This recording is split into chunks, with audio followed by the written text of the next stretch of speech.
That's not a good name.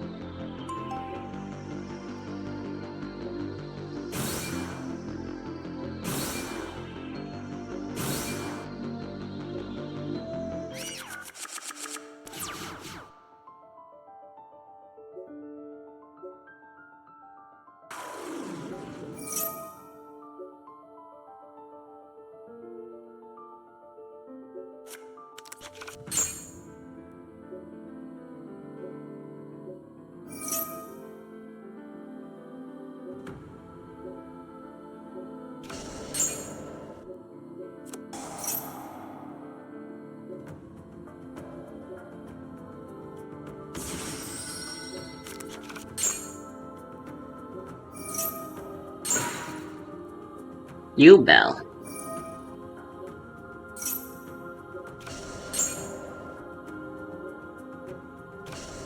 I have a feeling this is gonna be a bad idea to activate then.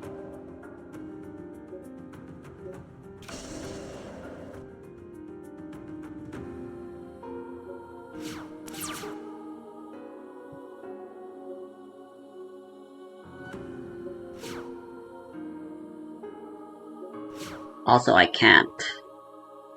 Because it's defense.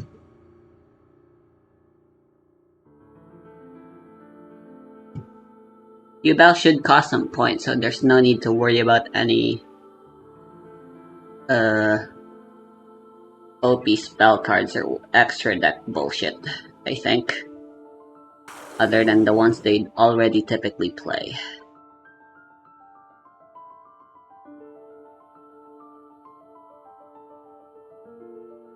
I've forgotten how these work, it's been a while.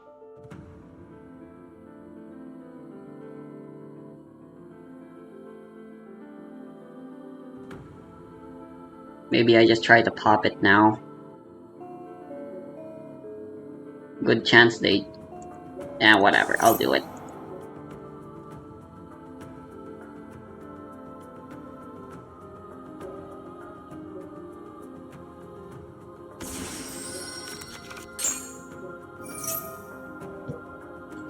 Is it a quick effect?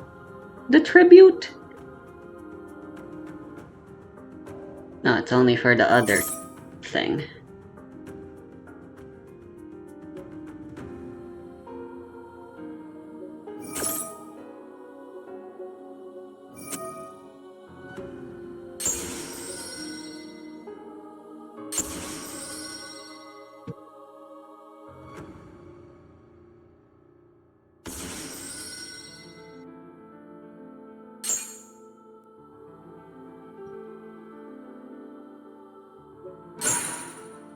Ultimate Slayer.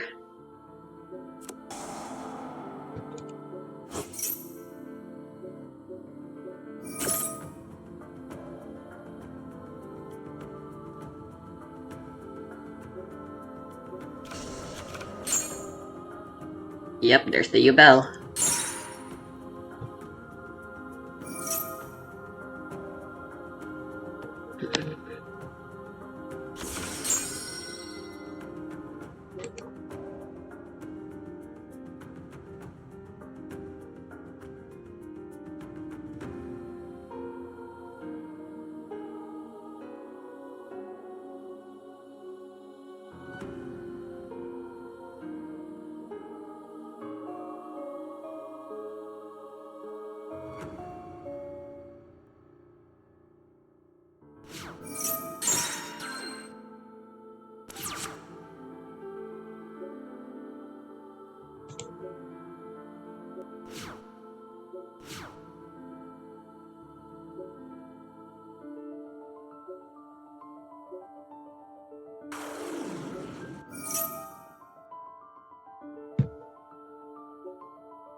I don't think math is gonna do anything anymore at this point.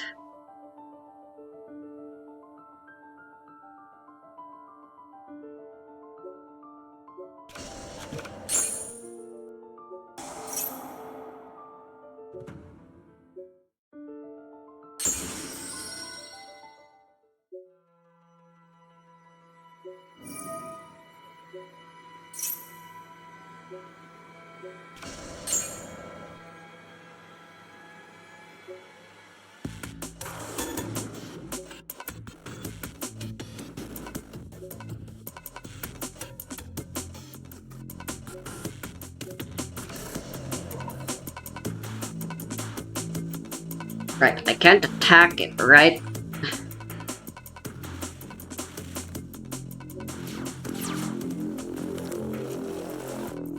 Ghost Bell, that actually sucks.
Ah.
How can we do something? Oh.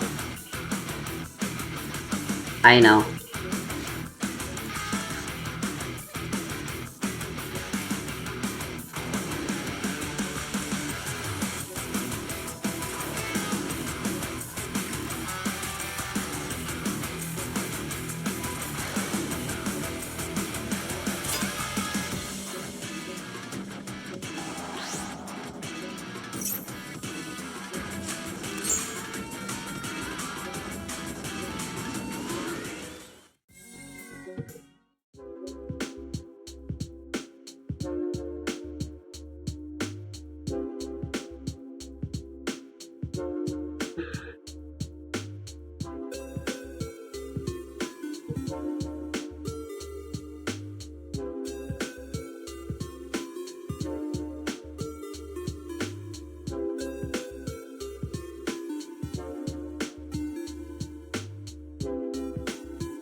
They're letting me go first. The hell? Alright. Some kind of secret sauce.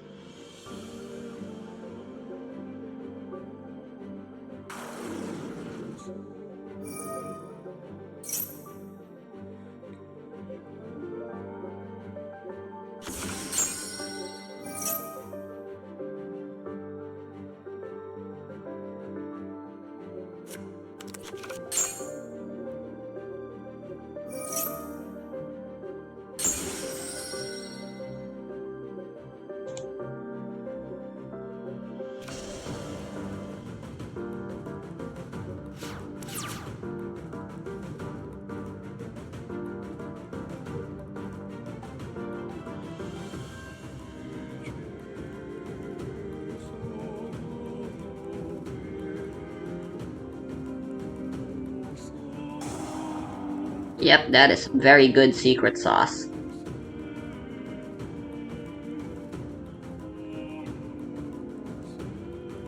Does discarding count for activating yyyy stuff? I don't think so, right?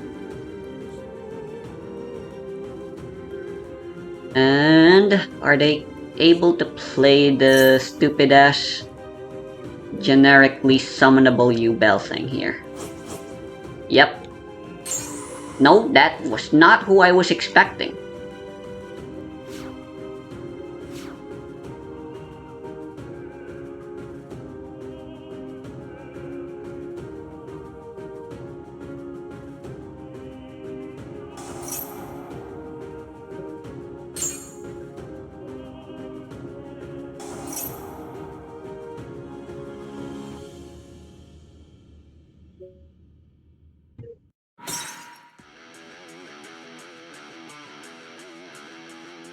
So yeah, I don't think they're playing...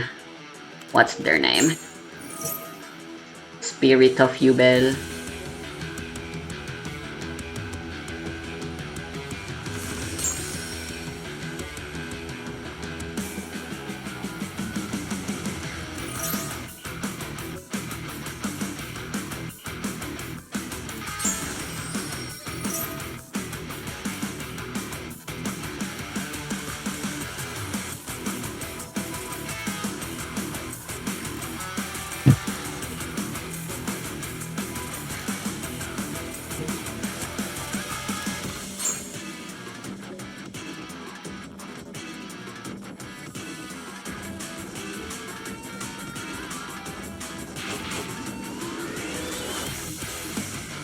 Overlaying 2 level 10s. I guess this is what you do with Yubel in this format.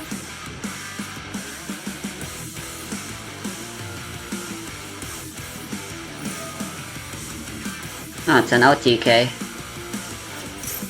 That's funny.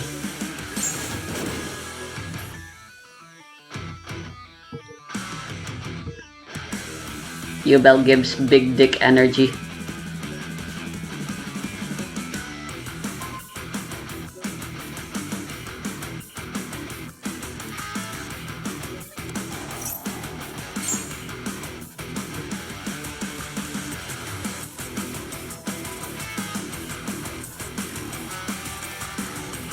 I didn't die this turn, but I have a feeling I still lose at this position.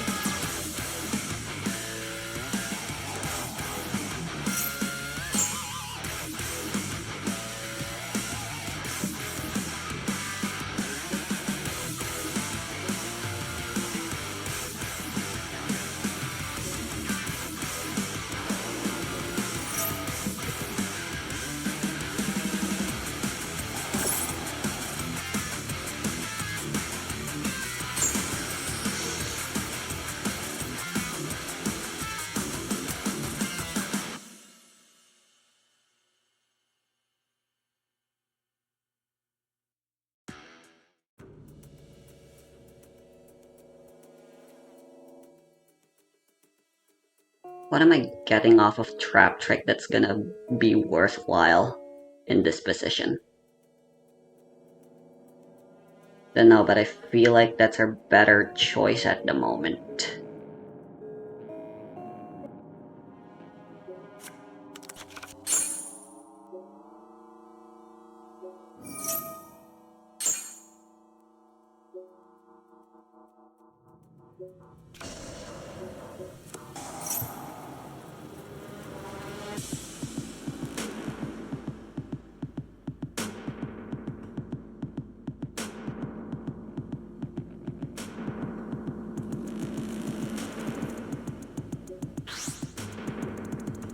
no, this doesn't do anything.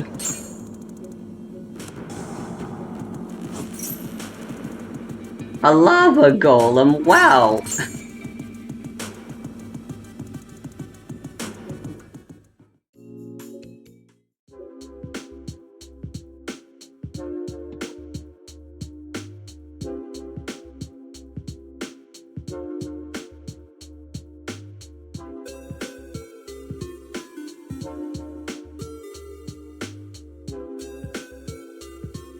My intent remains the same. We're going first.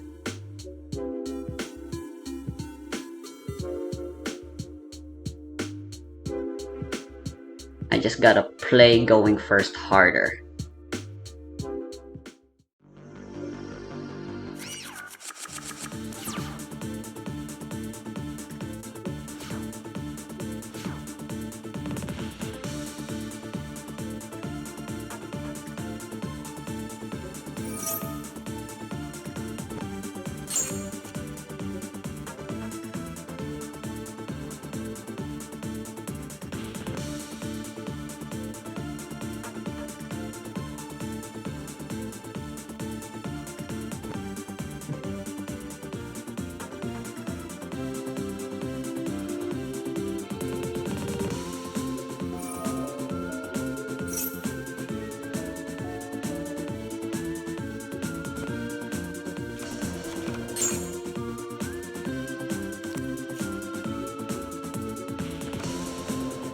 That shuffle did nothing, but I don't know why I did that.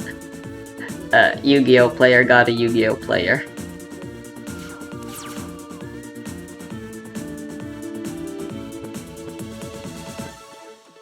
Oh god, don't tell me they have Harpy's Feather.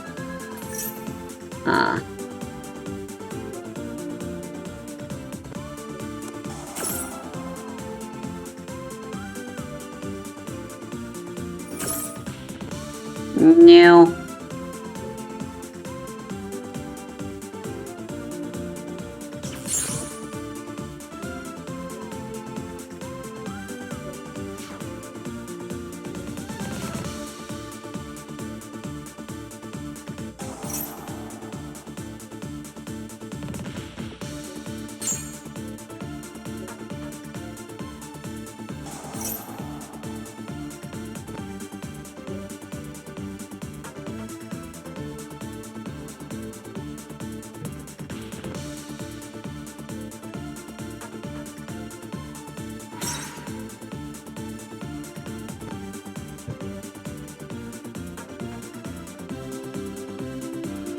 I just realized the extra monster zones are fucking dead. They didn't change the way it looked, they just made them dead.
Oh, right.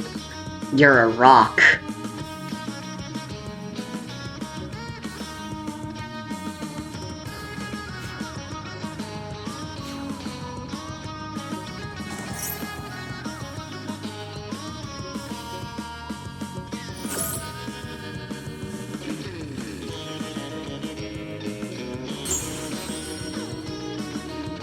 It's a good top deck though.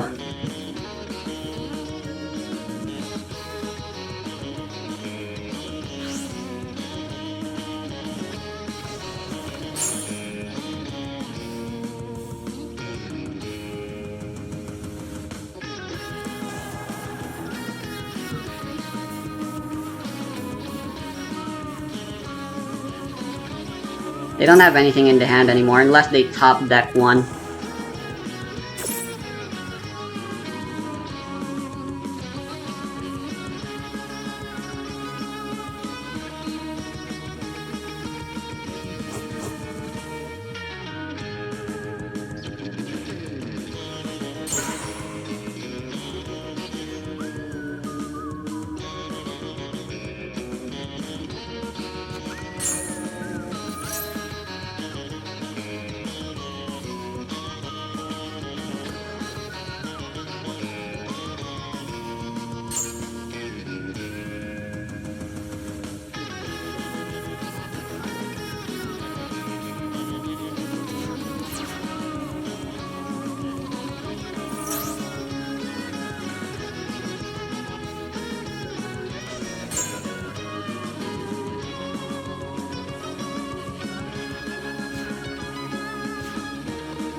No way.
What the fuck?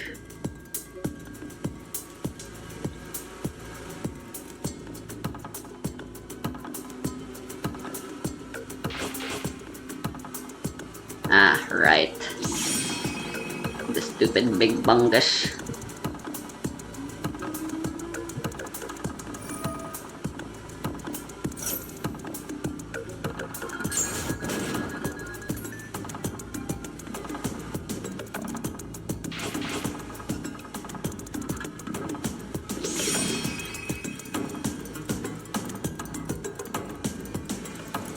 What the fuck?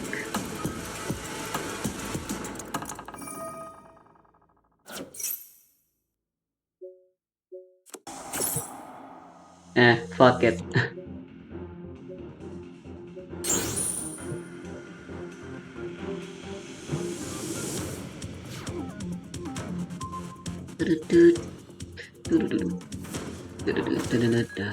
Well, at least they weren't actually playing floodgates. Yeah, the stronger decks are still strong. Who'd have known?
Upstart?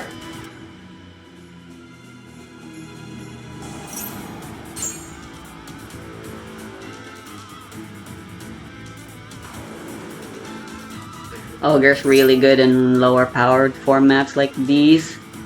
He's so good I don't know what he does.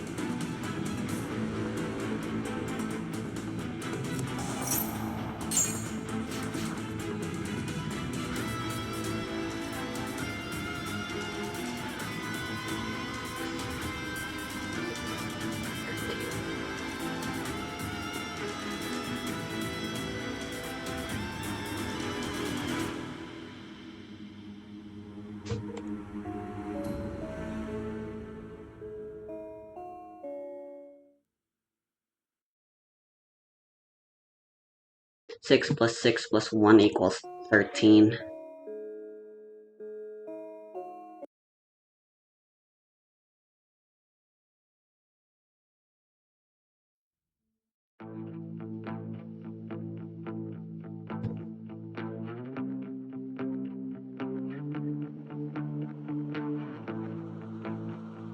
I need to somehow reduce the number of cards by 3.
Who the hell is that?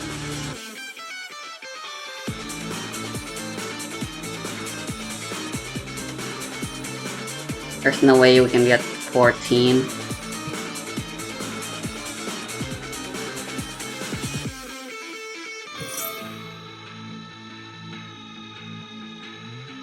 Oh, this is what they're really trying to play.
Hmm.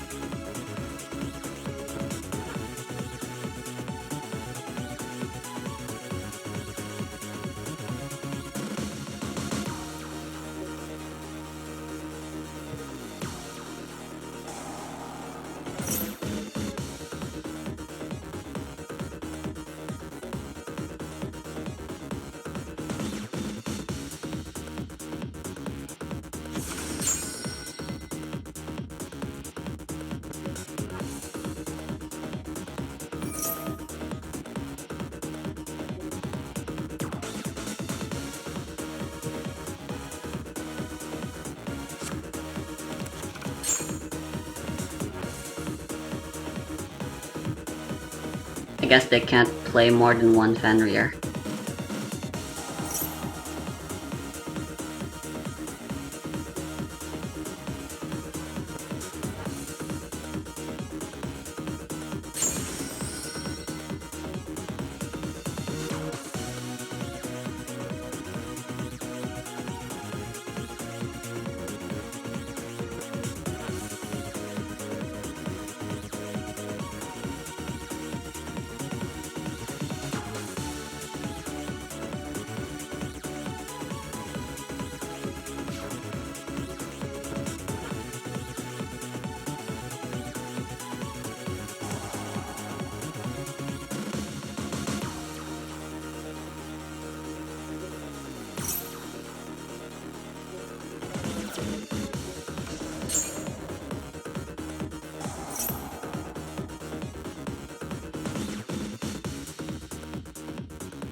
Oh, it's best of one.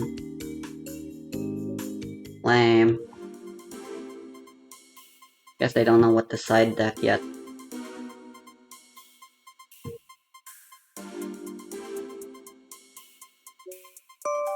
Yo, are you... No, somebody else.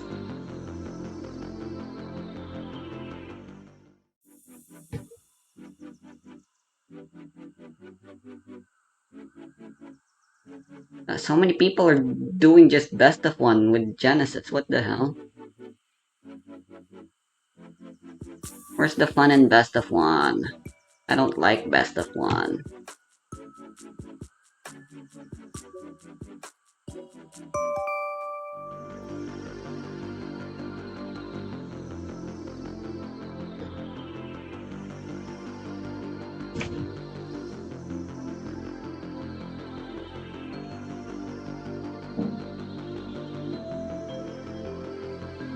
Seaside Cycling Road, a road that can be found on Route 110 in the third generation of Pokemon games.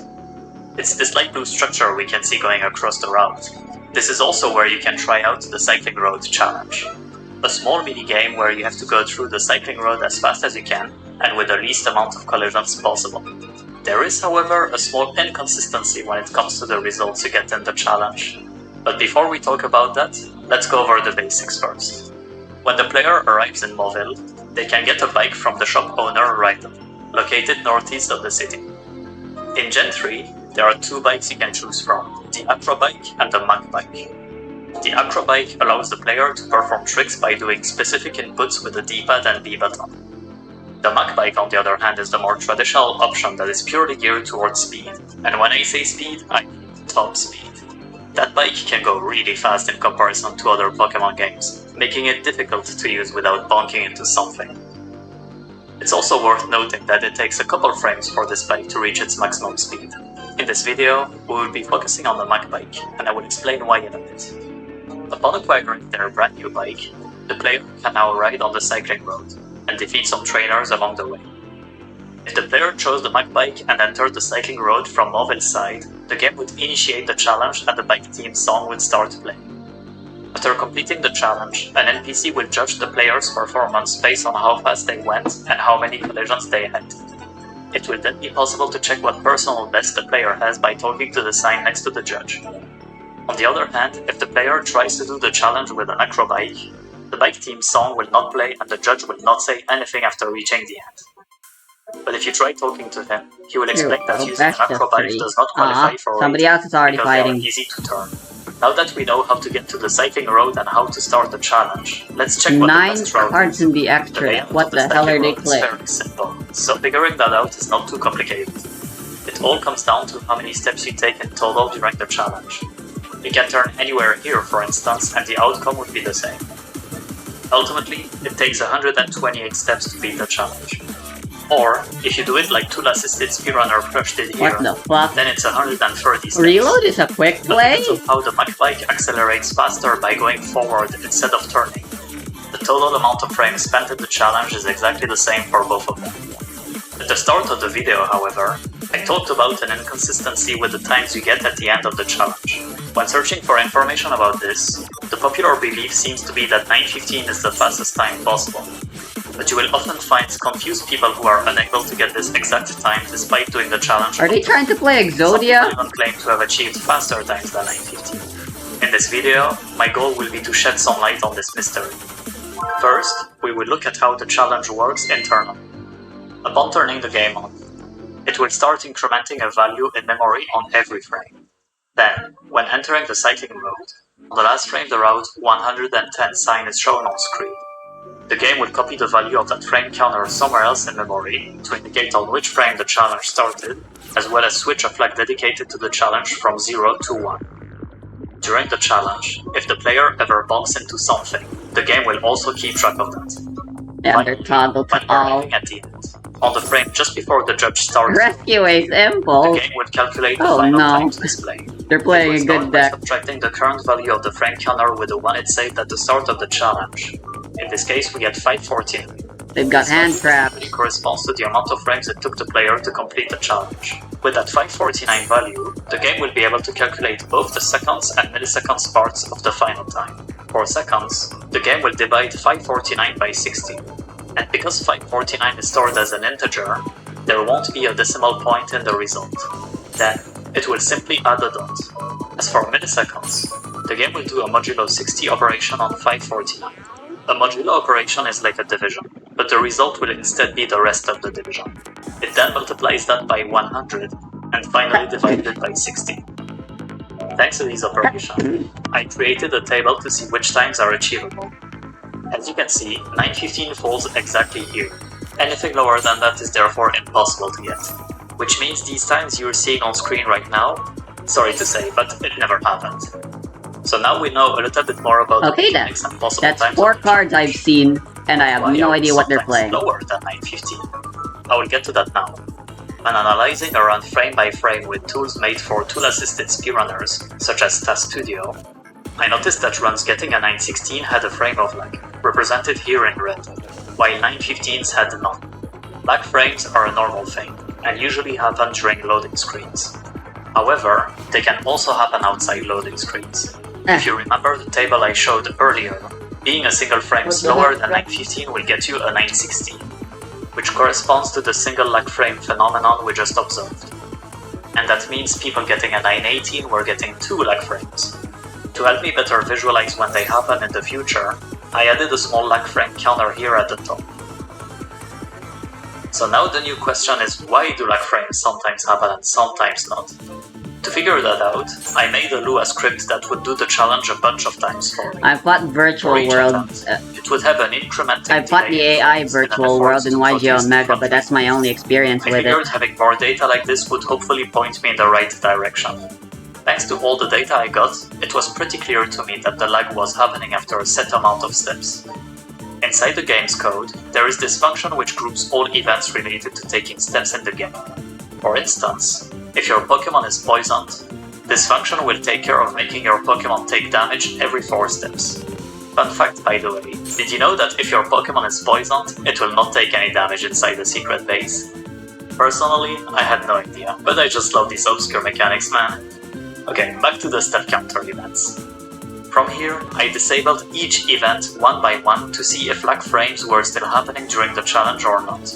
And I have found not just one, but 2 culprits. The first one is the friendship step counter function. Friendship in Pokemon games is a value that every Pokemon has which can go from 0 to 255. Some mechanics such as evolutions and the power of certain moves can be affected by friendship. The catch is that friendship is completely hidden to the player, and the only way to gauge how high friendship is by talking to a friendship raider. Now, the way the function works is as follows. Every 128 steps, the game will cycle through every Pokemon in your party, and for each of them, they have a 50% chance of earning 1 additional friendship point. And the big catch here is that lag will happen based on how many Pokemon you have with you. Because the more Pokemon you have, that means more brain power required by the game to do the checks, and potentially lagging behind. It's also worth noting that whether a Pokemon is awarded a friendship point or not, or if the Pokemon already has maximum friendship, there will still be potential candidates for creating lag if the party is big enough. From there, I decided to run the challenge with just the friendship function enabled. I did so 1,000 times, with a team of 1, 2, 3, 4, 5 and 6 Pokemon, for a total of 6,000 runs. From the stats I got, the game can either lag for 1 frame or even 2 frames at once, but that's incredibly rare, and only happens with a party of 6.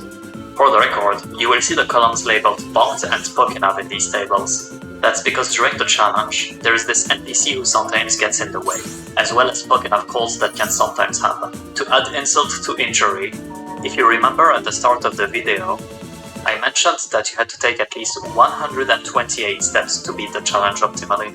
That means you simply cannot avoid these lag frames, because you will always fall in the friendship step counter cycle. Going first is still way too good. The next one is the Yes, X there are step counter answers you can function. slide in It will simply check if an egg should and hatch just or not. initially have, but like at the end of the day, that's the exact same problem modern Yu-Gi-Oh! Still having, right? One egg cycle Only is this time it's board breaker instead of hand traps. The function will go through the player's party to see if there are any eggs. If so, the game will process their egg cycles. However, if there aren't any eggs, well, it won't do anything. But similar to the friendship function, because the game made the effort of checking the party for any eggs in the first place, that's already enough to potentially generate some lag if the party is big enough. Unlike the friendship function though, this one can be avoided during the challenge because the function is called every 255 steps. I also did 6,000 runs with just the egg function enabled, and it seems to only generate one lag frame with a party of at least 4 Pokemon. Therefore, we can conclude that runs getting 915s had small enough parties where the friendship and egg checks didn't generate any lag. 916s likely had lag generated only by the friendship check, and the 918s had either 1 lag frame from both the friendship and the egg checks, or 2 lag frames only from the friendship check. So that's really all there is to it. I'm hoping you can boot up the game right now. Have a single Pokemon in your party and get a 915 each time you do the challenge optimally. It's also worth noting that most of my testing was done on Emerald, but everything I explained also applies to Ruby and Sapphire.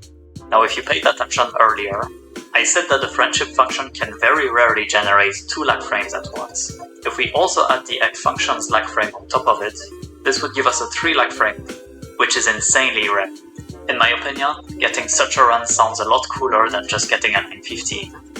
I wasn't able to get it myself, but my Lua script did, so allow me to introduce you, the worst of the best, the very first recorded 920 in the Seaside Cycling Road Challenge.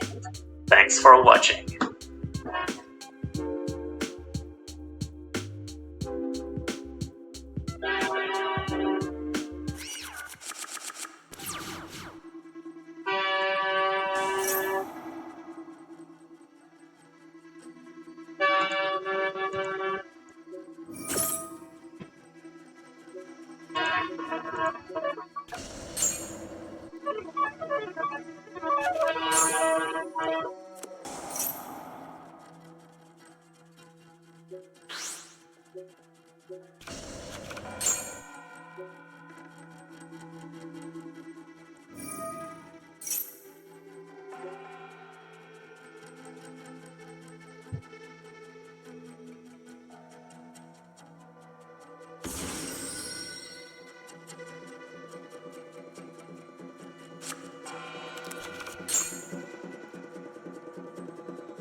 still not worth it.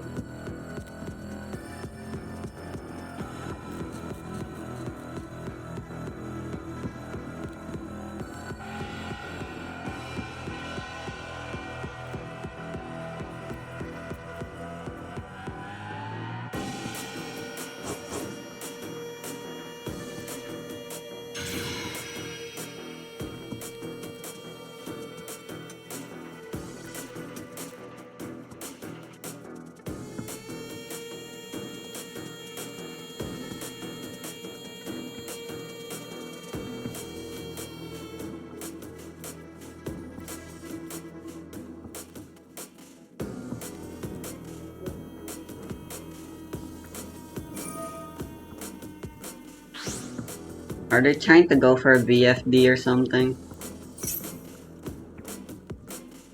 Dang it. 1, 2, 3, 4, 5, 6, 7, 8. There's no way to get through 9 with 8, which sucks. Let's just get some levels in, I guess.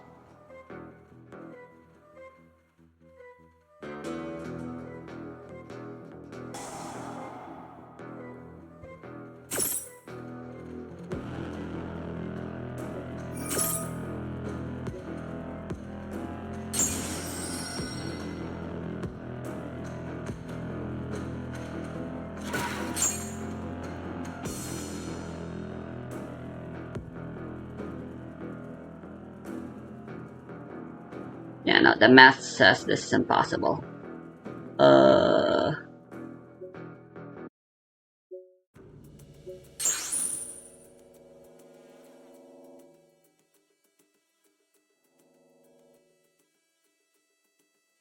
I did get them to commit a bunch.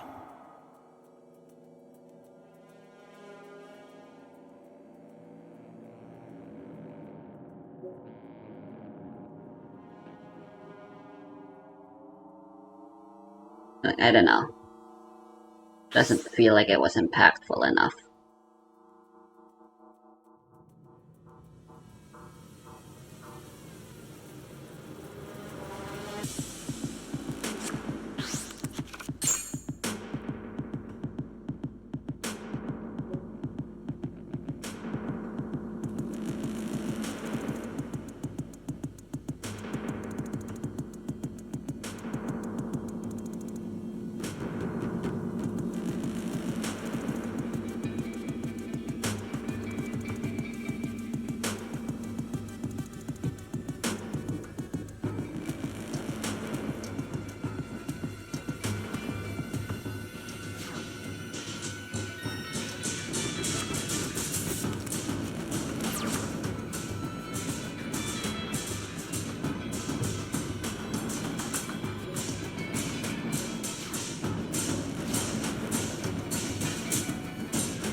Duelists, I'm tired.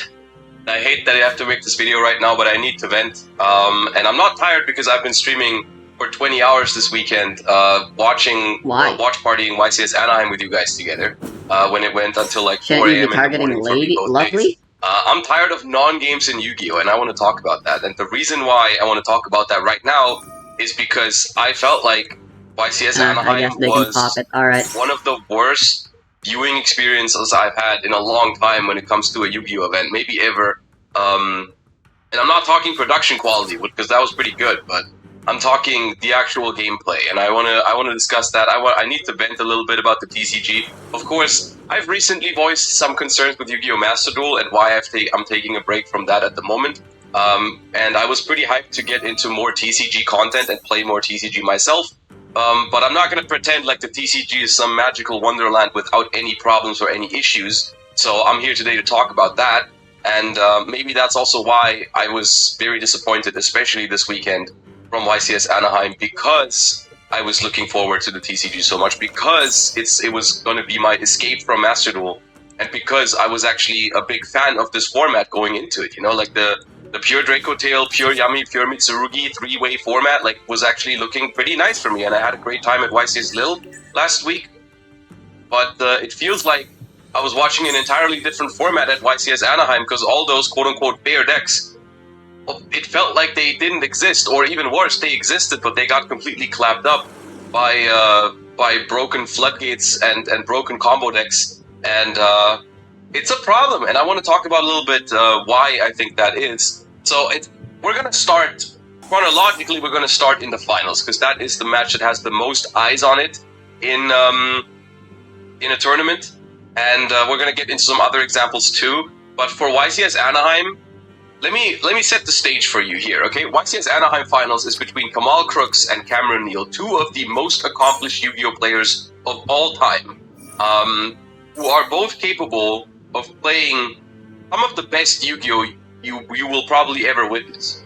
Instead, what we get in the finals is the following thing. Kamal wins the dice roll, makes this board through two hand traps, because he self-rolls away the Fuba and then is still able to make this board under his own roll through the opponent's ghost spell on top of that, locking Cameron Neal completely out of playing the game in Game 1, which results in Cameron Neal, even though the finals is untimed, so they have no incentive to scoop early, to just pack up his cards immediately once he draws for turn, so not a single card was played on Cameron's interested turn in seeing. in this game. It's an Omni Negate through Cyber Dragon Infinity, it's a Ripper Hand Trap Negate, it's Tristaros, and there's an Artifact Mjolnir, which for those of you that don't know what this card does, Werewolf you summon it to your rank 9, opponent's side that's of during your turn using Imperial Princess Kunkuri, and it locks the opponent out from special summoning anything but artifacts for 2 turns. So, Cam unable to play the game in Game 1, sure, we go to Game 2. Game 2, Cam makes this board, which is basically the full Mitsurugi board and the full Yami board in one deck, through an Izuna, which causes Kamal to draw his card for turn and pack up his cards and scoop. 0 cards played on turn 2 once again. Game 3, Kamal goes first. Same thing. Starts comboing. At this point, Cam doesn't even get a turn in this match because Cam uses a hand trap, gets called by the grave, knows what's coming, packs up his cards and leaves. Finals of this YCS was 3 turns. 0 cards were played on turn 2, and 2 of the best players in the game basically didn't play any Yu-Gi-Oh! With each other, which was pretty frustrating. I was pretty disappointed at this point. Of course, I was watching this live. It was also 4 a.m. in the morning for me, so I decided to just go to bed, wake up, and see how I feel about it. But I still feel pretty bad about it. And I think we're gonna start a discussion here on floodgates, broken combos, and I think it all falls under one category, which is non-games in Yu-Gi-Oh! And when I say non-games, this is what I mean. I mean a game basically not happening because one of the players does not have a chance from the beginning. Like, it is not worth playing this game for Cameron. I don't think this is a good idea. He does not need to be part of Game 1 and Game 3 here. This might as well be a combo tutorial on YouTube. Very bad. Where he just shows the cool combo he's found with Chris Strong K9. Or, I mean, he probably hasn't found it, but it's been around for a while now. And I don't know, of course this is subjective, but I don't think I'm in the minority here when I say I don't think this is good Yu-Gi-Oh! I do not feel like this is enjoyable to watch. I also don't think it's enjoyable to play this type of Yu-Gi-Oh! Especially if you're on the losing side. But even on the winning side, I feel like it feels kind of dull to do this. It feels like playing solitaire. And I probably wouldn't be making this video if this was the only instance of this happening, you know, because maybe, like, I don't know, Kamal got lucky and Cam got unlucky, and that's just like non-games happen in card games sometimes. You know, sometimes you just draw a very good hand or a very bad hand, or you just happen that to have only happens in whatever. Yu-Gi-Oh! You know, even non-games at least still feel like something happened, but this weekend, even when it is completely one-sided. Full of it. Like, at the very least, the loser still got to play. Combos and blocks. It was everything. It was floodgates in every shape and form. You know, like we see. I just want to go through some examples. I brought up some examples from the YCS coverage. Once again, we see the Yami Mitsurugi deck, which is another topic I wanted to get into, is how Yami and Mitsurugi individually, I think, are pretty fine archetypes. But when, for some reason, they work together and make both boards at the same time, which is ludicrous in my opinion, which just teaches us a lesson about archetype design and archetypes needing proper locks. And I want to reiterate something, because a lot of people, we've seen a lot of Mitsurugi hybrids popping up, especially in recent weeks.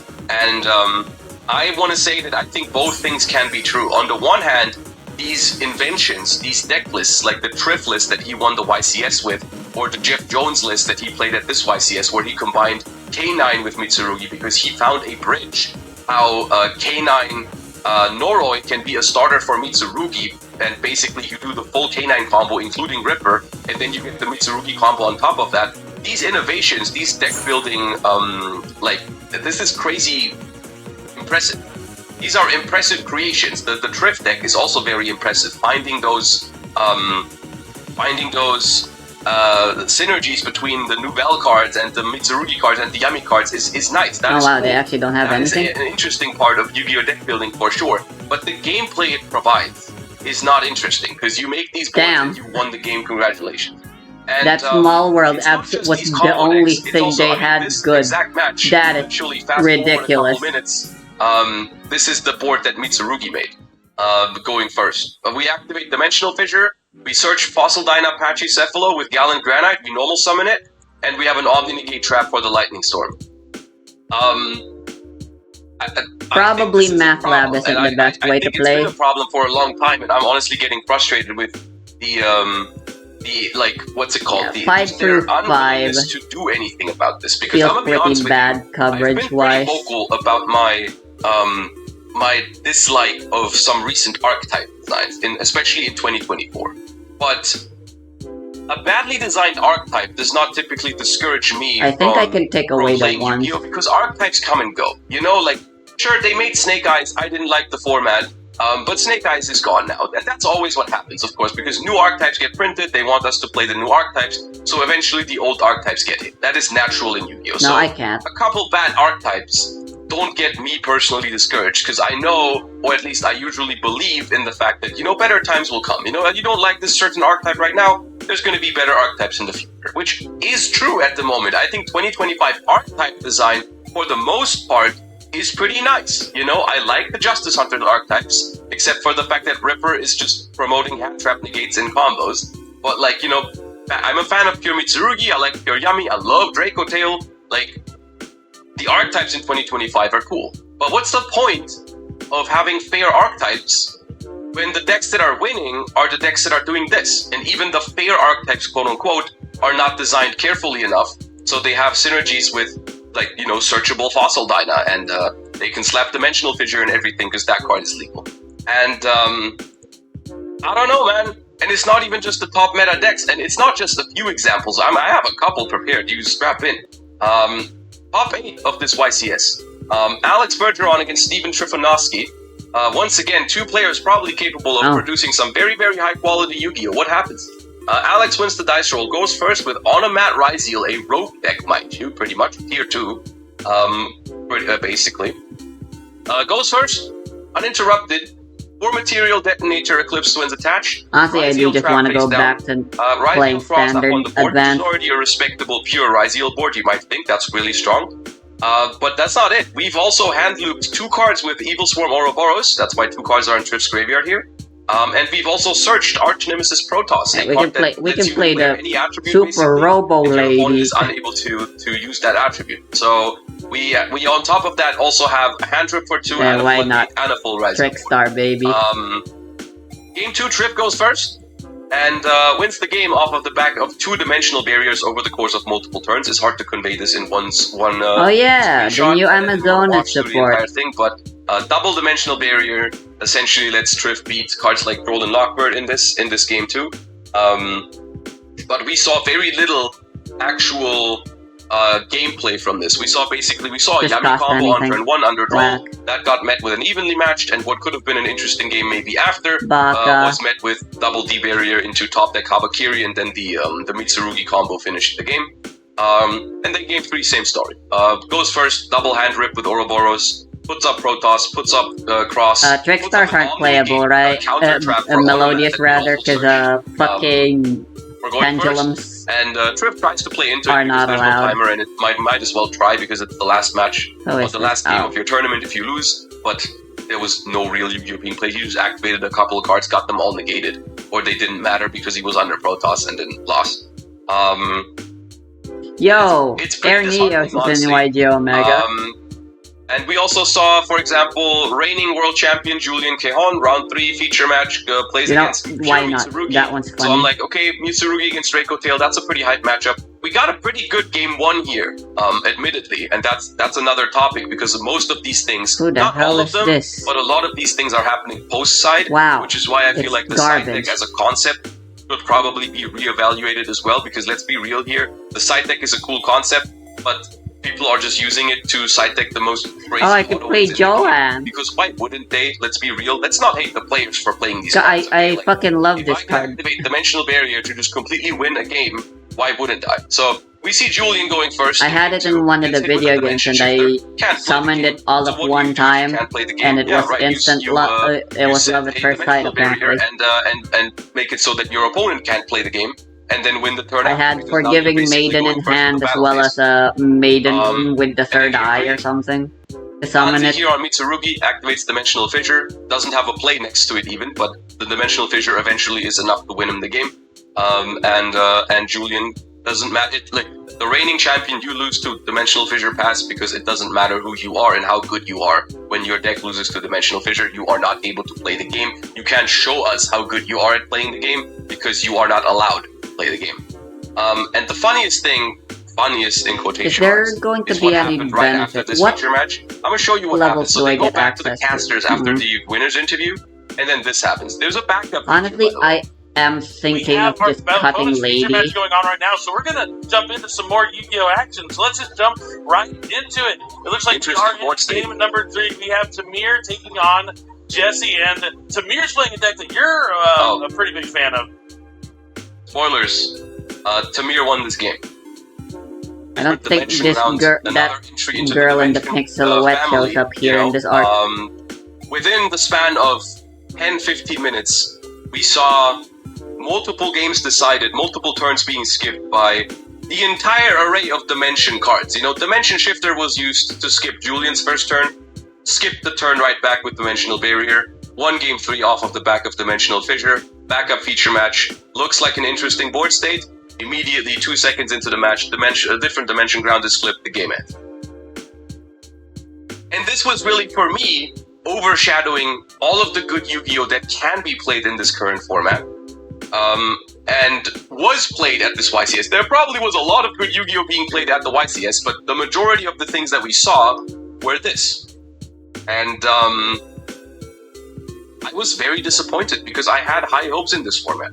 I was, and still am, a big fan of some of the recent ban list decisions that they've made. But the problem is that it doesn't matter how good you handle certain archetypes or how well you address certain problems if you leave these problems completely unaddressed. And I don't know how many ban list predictions, how many ban list wish lists in a row now I've mentioned cards like Dimensional Barrier. And it's just not happening. And look, cards like Dimension Shifter, there can be only one. Rivalry of the Warlords, all of those cards limited at 1 at the moment, are pretty